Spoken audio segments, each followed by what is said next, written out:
ககன் ஒரு சின்ன சாதாரண கிராமத்துல தான் இருந்தான். அவன் உழைப்பாளி, அப்புறம் நேர்மையானவனும் கூட. ஆனா இது வரைக்கும் அவனுடைய வாழ்க்கையில அவனால பெருசா எதுவும் பண்ண முடியல. ககனும் சித்ராவும் ஒருத்தர ஒருத்தர் உயிருக்கு உயிரா விரும்பினாங்க. ககன் கிராமத்தோட ஒரு பெரிய மரத்துக்கடியில உட்கார்ந்து இருந்தான். அவன் தன்னுடைய மொபைல்ல ஏதோ வேலையில பிஸியா இருந்தான். அப்பதான் சித்ரா அந்த இடத்துக்கு வந்தா. அட சித்ரா, நீயா? உன்னோட முகத்துல எதுக்காக இந்த அளவுக்கு சோகம் தெரியுதுன்னு சொல்லு. உன்னோட அப்பாவும் உன்னோட அம்மாவும் என்ன பொண்ணு கேட்டு என் வீட்டுக்கு வந்திருந்தாங்க. அப்ப என் அப்பா முடியாதுன்னு ஒன்னும் சொல்லல. ஆனா இப்ப எனக்கு என்ன தோணுதுன்னா, அவரு நமக்கு கல்யாணம் பண்ணி வைக்க மாட்டார் போல இருக்கு. ஆனா ஏன் அப்படி சொல்ற? உனக்கே தெரியும்ல, என்ன என் அப்பா யாருக்கு கல்யாணம் பண்ணி வைக்க விரும்புவார்னா, அவன் பணம் காசு இருக்கிறவனா இருக்கணும், பெரிய வியாபாரம் பண்றவனா இருக்கணும்.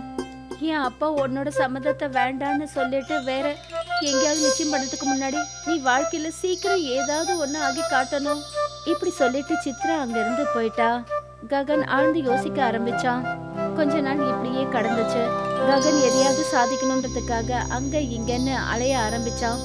கொஞ்ச நாளைக்கு அப்புறம் சித்ரா அழுதுகிட்டே ககனை பாக்குறதுக்கு வந்தா. சித்ரா அழறத பார்த்துட்டு ககன் என்ன சொன்னான்னா, என்னாச்சு சித்ரா, நீ எதுக்காக அழுவுற? சித்ரா அழுதுகிட்டே சொன்னா, நேத்து அப்பா தலைவர் ஐயாவை பார்க்க போயிருக்காரு. ஆனா ஏன்? அப்பாவோட விருப்பம் என்னன்னா, தலைவரோட பையனுக்கு என்ன கட்டி வைக்கணும்னு நினைக்கிறாரு. ஆனா உனக்கும் எனக்கும் தான் கல்யாணம் முடிவாயிடுச்சுல்ல. அப்படி இருக்கும்போது உன்னோட அப்பா தலைவரோட பையனுக்கு உன்னை கல்யாணம் பண்ணி வைக்கிறதுக்கு எப்படி போய் கேட்பாரு? நான் அப்பா கிட்ட இதையும் சொன்னேன். ஆனா அப்பா என்கிட்ட என்ன சொன்னாருன்னா, கொஞ்ச நாள்ல ககன் எதையும் செய்ய முடியலன்னா அவர் என்ன உனக்கு கல்யாணம் பண்ணி வைக்க மாட்டாராம். தலைவரோட பையனுக்கு தான் என்ன கட்டி வைப்பாராம். ககன், தயவு செஞ்சு ஏதாவது செஞ்சு காட்டு, இல்லைன்னா என் அப்பா வேற எங்கேயாவது இருக்கு கல்யாணம் பண்ணி வச்சிருவாரு. சித்ரா, நானும் ஒத்துக்கிறேன், நான் தலைவரோட பையன் மாதிரி பணக்காரன் கிடையாது. ஆனா இவ்வளவு சீக்கிரத்துல நீ சொல்ற மாதிரி நடக்காதுல்ல. ஏதாவது பண்ணு, ஏதாவது யோசி, அப்படி ஏதாவது யோசி.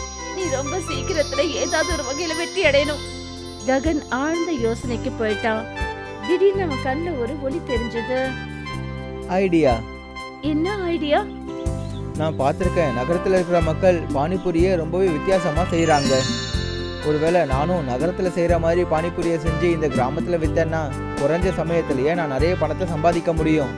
உன்னோட ஐடியா என்னமோ நல்லா இருக்கு, ஆனா லேட் பண்ணாத, சீக்கிரமா ஆரம்பி.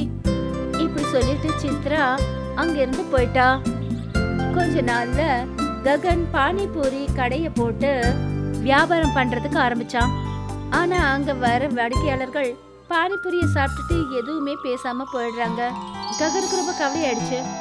ஒரு நாள் ககன் கடைக்கிட்ட ரொம்ப சோகமா நின்னுட்டு இருந்தான். அப்பதான் சித்ரா அங்க வந்தா. அப்பா என்ன சொன்னாருன்னா, உன்னோட பானிபூரி யாருக்குமே பிடிக்கலையாமே. ஆமா, அதுதான் எனக்கும் புரிய மாட்டேங்குது. நான் பானிபூரியை ரொம்ப நல்லா தான் செஞ்சுக்கிட்டு இருக்கேன், ஆனா இது ஜனங்க யாருக்குமே பிடிக்க மாட்டேங்குதே.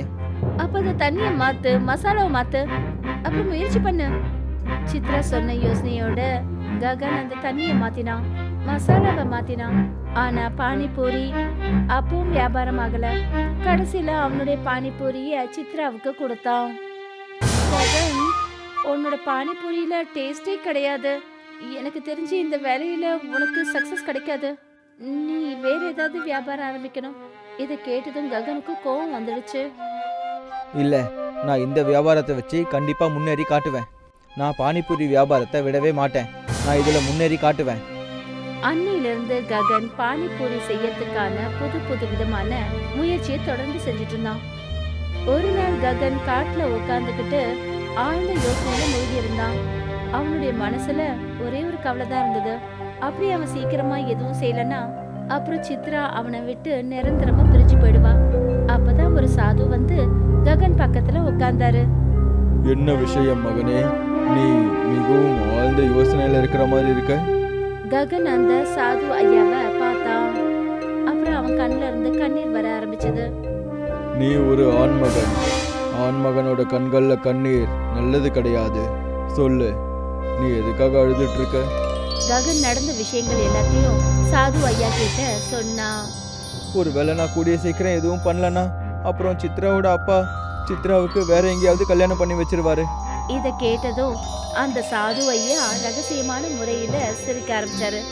முயற்சி செஞ்சதுக்கு அப்புறமும் வேலை சரியா நடக்கலன்னா அப்போ அந்த வழி இன்னும் சரியான பாதையை எட்டலன்னு தான் அர்த்தம். எனக்கு எதுவும் புரியலையே. நமக்கு சுலபமா வெற்றி கிடைக்கலன்னா அப்போ அந்த கடவுள் உனக்கு இதை விட ஒரு பெரிய பலனை கொடுக்க போறாருன்னு அர்த்தம். இப்போ நான் சொல்றத கவனமா கேளு. இங்க இருந்து நேரா இந்த காட்டுக்குள்ள போயிட்டே இரு. அங்க உனக்கு ஒரு குகை கண்ணுக்கு தெரியும். அந்த குகைக்குள்ளேயும் போ. அங்க போனதுக்கு அப்புறம் நீ மாறிடுவ. ஆனா ஞாபகம் வச்சுக்கோ, அந்த குகைக்குள்ள நீ எதையெல்லாம் பார்க்கறியோ அதை பத்தின ரகசியம் யாருக்கும் தெரியக்கூடாது. இப்படி சொல்லிட்டு அந்த சாது ஐயா அங்க இருந்து புறப்பட்டு போனாரு. அந்த சாது ஐயா சொன்ன விஷயத்துல ககனுக்கு பெரிய ஆழம் தெரிஞ்சது. அப்பவே அவன் எழுந்து நின்னான், காட்டை நோக்கி புறப்பட்டு போனான். ரொம்ப தூரம் நடந்ததுக்கு அப்புறமா ககனுக்கு அந்த காட்டுல ஒரு குகை கண்ணுக்கு தெரிஞ்சது. இது அந்த குகை தானே நினைக்கிறேன். இதை பத்தி தானே அந்த சாது ஐயா என்கிட்ட சொன்னாரு. போய் பார்க்கறேன், இந்த குகைக்குள்ள அப்படி என்னதான் இருக்கு.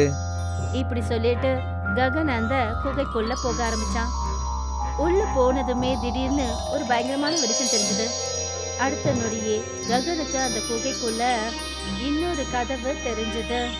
ககன் அந்த கதவை கடந்து போன உடனே அவன் ஒரு வினோதமான காட்டுக்குள்ள நுழைஞ்சான். எதிர்க்க இருக்கிற காட்சியை பார்த்துட்டு ககன் பயங்கரமா அதிர்ச்சியாகி நின்னான்.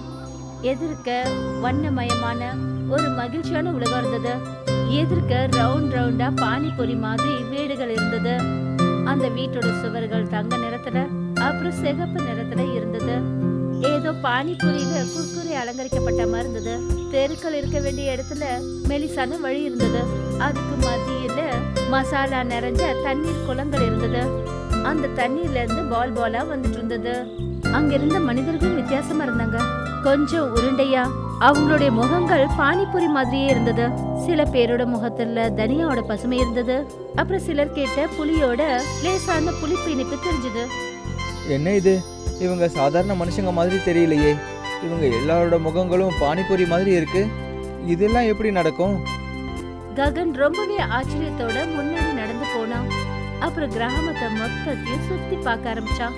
அதை பார்க்கும்போது அவனுக்கு எப்படி இருந்ததுன்னா, அங்க இருந்த ஒவ்வொரு விஷயமும் பானிபூரி சம்பந்தப்பட்டதா இருந்தது. அப்பதான் அங்க எதிர்க்க ஒரு பொண்ணு வந்தா. அப்படியே பானிபூரி போலவே உருவாக்கப்பட்டிருந்தா. நீ ஒரு மனுஷன்? ஆமா, நீ எப்படி இங்க வந்த? ககன் அவளை கவனமா பார்த்தான்.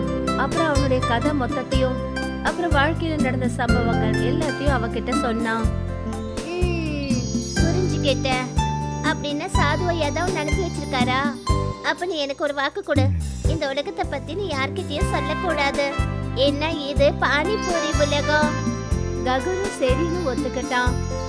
நான் உனக்கு பானிபூரி செய்யறத கத்து கொடுப்பேன். ஆனா 2 நிபந்தனை.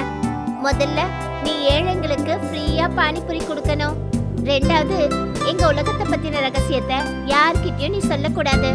ககன் 2 நிபந்தனைக்கும் ஒத்துக்கிட்டான். பானிபூரி பொண்ணு புது ரெசிபியால பானிபூரி எப்படி செய்யறதுன்றத கத்து கொடுத்தா. அந்த தண்ணி சாதாரண தண்ணி கிடையாது. அதுல நிறைய மசாலா கலவை இருந்தது. ரொம்ப காரம் இல்ல, புளிப்பு ரொம்ப இல்ல, இனிப்பும் அதிகம் இல்ல. ககனும் ரொம்ப நாளா அங்கேயே இருந்தான். அவன் பானிபூரி செய்யறதுக்கான ஒவ்வொரு சின்ன சின்ன ரகசியங்களையும் கத்துக்கிட்டான். ஒரு வழியா ககன் பானிபூரிய செஞ்சு பானிபூரி பொண்ணுக்கு கொடுத்தான். எங்க உலகத்துல செய்யற பானிபூரி மாதிரியே செஞ்சிருக்க. இத உன்னோட உலகத்துக்கு கொடுத்தேன்னு வச்சுக்க, மக்கள் பானிபூரிய சாப்பிடுறது மட்டும் இல்லாம அவங்க வேறலையும் சேர்த்து சாப்பிடுவாங்க. இத கேட்டுட்டு ககன் சிரிக்க ஆரம்பிச்சான். கொஞ்ச நாளைக்கு அப்புறமா ககன் குகையை விட்டு வெளியில வந்தான். அந்த குகை நிரந்தரமா மூடிடுச்சு. இப்போ ககன் முழுமையா மாறி இருந்தான். ககன் மறுபடியும் பானிபூரி கடைய ஆரம்பிச்சான். ஆனா இப்ப யாரெல்லாம் பானிபூரி சாப்பிட்டாங்களோ அவங்கெல்லாம் அதிர்ந்து போனாங்க. மக்களும் சொல்ல ஆரம்பிச்சாங்க, வா, இது வரைக்கும் இப்படி ஒரு சுவைய சாப்பிட்டதே இல்ல. ககன் ஏழைங்களுக்கு இலவசமா பானிபூரி கொடுக்க ஆரம்பிச்சான். மெல்ல மெல்ல அவனோட பேரும் ரொம்ப தூரம் வரைக்கும் பிரபலமாச்சு. ககன் வெற்றி அடைஞ்சிட்டான். அப்புறம் ஒரு நாள் அவனுக்கும் சித்ராவுக்கும் கல்யாணம் நடந்தது. ககன் இந்த விஷயத்தை என்னைக்கும் ரகசியமாவே வச்சிருந்தான்.